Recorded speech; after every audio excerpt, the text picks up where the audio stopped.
আসসালামু আলাইকুম ওয়া রাহমাতুল্লাহ। আপনাদের সাথে কথা বলছি প্রফেসর ডক্টর মোহাম্মদ মহিউদ্দিন উজ্জ্বল।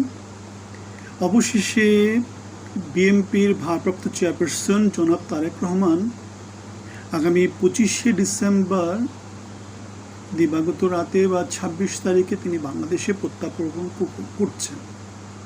বিএনপির মহাসচিব জনাব ফখরুল ইসলাম আলমগীর এটা কনফার্ম করেছেন এবং বলেছেন যাতে দেশের মধ্যে শ্বাস শ্বাস রব পড়ে যায়, দেশে যেন বড় মাত্রার একটা ভূমিকম্প হয়, তেমন করে নেতাকর্মীদেরকে দেশের মধ্যে তারেক রহমান ফিরে আসার যে আবহ, সে আবহটা ছড়িয়ে দেওয়ার জন্য তিনি আহ্বান জানিয়েছেন। আমরা ইতিপূর্বে দেখেছিলাম বিএনপির পক্ষ থেকে অন্ততপক্ষে 10-12 বারের মতো তো বলা হয়েছে যে এই সপ্তাহে আসছেন, ওই সপ্তাহে আসছেন, এই মাসে আসছেন, ওই মাসে আসছেন, কিন্তু নির্বাচনী তফসিল ঘোষণার পরবর্তীতে এখন তারেক রহমানের দেশে আসাটা সম্ভাবনাটা মনে হয় অনেক বেশি করে বেড়েছে এবং ফখরুল ইসলাম আলমগীরের এই বক্তৃতা বিবৃতির মধ্য দিয়ে সেটা আরও পাকাপোক্ত হলো। এখন জনাব তারেক রহমানের সাথে সফর সঙ্গে হওয়ার জন্যে ইংল্যান্ড থেকে অনেক অনেক বিএনপি কর্মী তার সাথে আসতে চাচ্ছেন এবং তার যে বহনকারী বিমানটা সেটা সিলেট হয়ে তারপরে ঢাকা আন্তর্জাতিক বিমানবন্দরে শাহজালালে অবতরণ করবে, এমন একটা খবর পত্রিকা মারফতে জানা গিয়েছে। 17 বছরের নির্বাসিত জীবন শেষে জনাব তারেক রহমান বাংলাদেশে আসছেন। তিনি হাসিনা বিরুদ্ধে যে আন্দোলনটা ছিল সেটা তিনি 17 বছর ধরে ইংল্যান্ড থেকে তিনি পরিচালনা করেছেন অনলাইনেও। নেতা কর্মীদের সাথে সারাক্ষণ উদ্দীপনা, প্রেরণা, নানা রকমের দিক নির্দেশনা দিয়ে তাদেরকে উজ্জীবিত করেছেন। তার এই যে সংগ্রামটা, এই সংগ্রামটা খুব সহজ ছিল না। অনেকেই তার উপর বিশ্বাস রাখেনি, বাংলাদেশ জাতীয়তাবাদী দলের উপর বিশ্বাস রাখেনি, তো অনেক ত্যাগী নেতাকর্মীর মতো তার নিজের উপর নিজেকে অনেক অনেক অনেক বিশ্বাস রাখতে হয়েছে। আমরা দেখেছিলাম ইব্রাহিম, মেজর জেনারেল ইব্রাহিম, তিনি যখন বিএনপি ছেড়ে বা যোগফত আন্দোলনের সঙ্গী হিসাবে ছেড়ে চলে যাচ্ছিলেন, তখন তারেক রহমান তার প্রতি কীভাবে অনুরোধ জানিয়েছিলেন তার হাতকে শক্তিশালী করার জন্যে। সুতরাং তিনি তার নিজের উপর তিনি তার বিশ্বাসটা হারাননি, তিনি সময়ের উপর বিশ্বাসটা হারাননি। সময় আসবেই, একটা সময় আসবেই। এখন বাংলাদেশ জাতীয়তাবাদী দলের জন্য সেই সময়টা সমাগত। 17 বছরের যে ত্যাগ, তিতিক্ষা, সংগ্রাম, সেটা সমাগত। এখন হচ্ছেন তিনি রাজনীতির বরপুত্র। এখন বাংলাদেশের রাজনৈতিক অঙ্গনে তার সমকক্ষ নেতা নেত্রী আর কেউ নাই।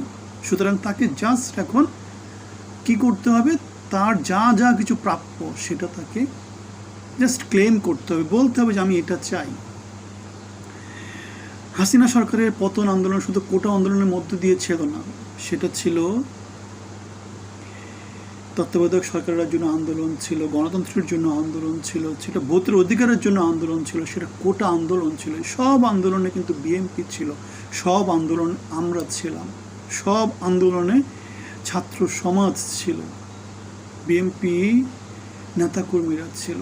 এখানে একমাত্র প্রতিবাদী শক্তি ছিল বিএনপি। হাসিনা সরকারের বিরুদ্ধে আর কেউ কথা বলতে পারেনি। তাহলে 2024-এ আমরা যে সফলতা পেয়েছি তার বড় একটা অংশের ভাগিদার হচ্ছেন জনাব তারেক রহমান।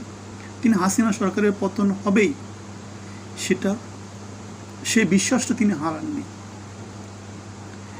এখন এই যে জনাব তারেক রহমানের এত এত সংগ্রাম, এত এত ত্যাগ, সব কিছুর ফল তিনি পেয়েছেন এবং তিনি নিজেকে বীর হিসাবে বাংলাদেশের এই যে উতাল পাতালি সামাজিক অবস্থা, আইনশৃঙ্খলা পরিস্থিতির এত খারাপ অবস্থা, এই অবস্থার মধ্যে তিনি ফেরত আসছেন নিজেকে তিনি বীর হিসাবে। তিনি যুদ্ধের মহান সেনাপতি হিসাবে কিন্তু তিনি ছিলেন, হাসিনা বিরোধী সংগ্রাম তিনি সেনাপতি ছিলেন। সুতরাং তিনি আমাদের কমান্ডার ইন চিফ। এখন বাংলাদেশের হাসিনা উত্তর যে যুদ্ধটা, সেই যুদ্ধটা হচ্ছে উন্নয়নের যুদ্ধ, উত্তরণের যুদ্ধ, শীর্ষে ওঠার যুদ্ধ, বাংলাদেশকে একটা সভ্য রাষ্ট্র হিসাবে তৈরি করার যুদ্ধ। সেই যুদ্ধেও তিনি আমাদের সমন্বয়ক। তাহলে আমরা ভবিষ্যৎ দেখতে পাচ্ছি। ভবিষ্যৎটা কীরকম? ভবিষ্যৎটা আমরা দেখতে পাচ্ছি অনেকটা মাহাতির মোহাম্মদের মতো তিনি আমাদেরকে নেতৃত্ব দিতে পারেন, লি কুয়ান ইউর মতো তিনি নেতৃত্ব দিতে পারেন, অথবা স্ট্রং একটা লিডারশিপ তার কাছ থেকে আমরা আশা করতে পারি, যেমন করে শহীদ জিয়াউর রহমান আমাদেরকে নেতৃত্ব দিয়েছিলেন। তিনি বলেছিলেন দুর্নীতিগ্রস্ত লোকদের জন্য তিনি রাজনীতিটা কঠিন করবেন। তারেক রহমান বেগম খালেদা জিয়া এবং শহীদ জিয়াউর রহমানের রক্ত ধারণ করেন, সুতরাং তার স্বপ্নটা বাংলাদেশের সাথে মিলে যাবে, সেটাই খুব স্বাভাবিক। তার কাছ থেকে আমরা সে ভোকাল লিডারশিপ চাচ্ছি, সে লিডিং লিডারশিপ চাচ্ছি, সে ডায়নামিক লিডারশিপ চাচ্ছি, সে ভিজিবল লিডারশিপ চাচ্ছি, যেটা কি করবে বাংলাদেশের লোকজনকে শহীদ জিয়ার মতো অনুপ্রাণিত করবে। মাঠে ঘাটে যেভাবে শহীদ জিয়া খাল কাটা কর্মসূচিকে নেতৃত্ব দিয়েছিলেন, স্বনির্ভর গ্রাম ব্যবস্থাকে নেতৃত্ব দিয়েছিলেন। সুতরাং তারেক রহমান এই যে 25 তারিখ বা 26 তারিখে যে আসবেন বাংলাদেশ, তার উপর বিশাল একটা ভরসা রাখছে। বাংলাদেশের ত্যাগী নেতৃত্ব, ত্যাগী লোকজন তার উপর বিশাল একটা ভরসা রাখছে। বাংলাদেশের আগামীর যে প্রজন্ম তার হাত দিয়েই উপরের দিকে উঠে যাবে, সে বিশ্বাসটা আমরা রাখতে চাই। তিনি 17 বছর ধরে যেভাবে নিজের উপর, তার নেতাকর্মীদের উপর, বাংলাদেশের উপর বিশ্বাস হারাননি, আমরা চাই 17 দুগুণে 34 বছর, 51 বছর, 100 বছর বাঙালি জাতির ইতিহাসে তিনি যাতে নতুন করে একটা অধ্যায় রচনা করতে পারেন। যেমন করে খালেদা জিয়াকে বাংলাদেশের একটা চ্যাপ্টার হিসেবে দেওয়া হয়, যেমন করে শহীদ জিয়াউর রহমানকে বাংলাদেশের একটা চ্যাপ্টার হিসেবে দেওয়া হয়। আমাদের এই মুহূর্তে আশা করতে কোনো রকমের দ্বিধা নাই যে জনাব তারেক রহমান বাংলাদেশের জন্য একটা অনন্য নজির স্থাপন করবেন, একটা কীর্তিগাথা তিনি বাঙালি জাতিকে উপহার দেবেন।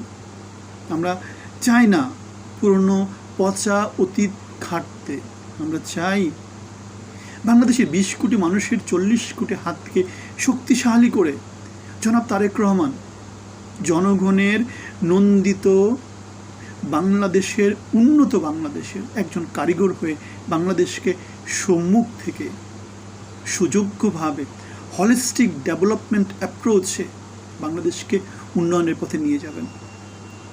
তার জন্য অনেক অনেক অনেক অনেক শুভকামনা। যেমন করে আমরা তার জন্য মিছিল দিয়েছিলাম, মিটিং করেছিলাম, যেমন করে স্লোগান দিয়েছিলাম, তারেক রহমান বীরের বেশে আসবে ফিরে বাংলাদেশে। 17 বছর পর তিনি বাংলাদেশে আসছেন।